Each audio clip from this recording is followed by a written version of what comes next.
Hello everyone, সবাই কেমন আছেন? আশা করি ভালো আছেন। দেখেন, রাত্রের মধ্যে গরুর বাছুর হয়ে গেছে, কিন্তু আমরা বলতেই পারি না 2-3 ঘন্টা হয়েছে গরুর বাছুর হয়ে এই জায়গায় পড়েছিল একবারেই।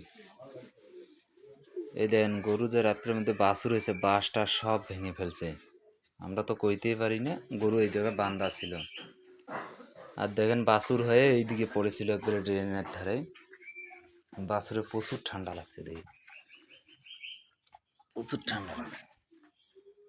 বাছুরটা দেখতে যে উঠি খাড়াইতে হওয়ার তো প্রায় 3-4 ঘন্টা হয়ে গেছে প্রায়।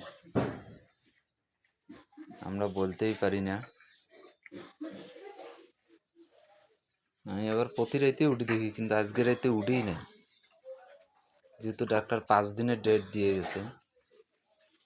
কিন্তু 5 দিন তো গেল না, মাত্র 2 দিনে, আজকে সহ 3 দিনে পড়ছে। আমি অনেক 5 দিন আগে আবার প্রতি রাইতে উঠি 2-3বার করে উঠে উঠে দেখি, কিন্তু আজকে রাতে একবারও উঠি নাই। দেখেন, আজকেই বাছুর হয়ে গেছে।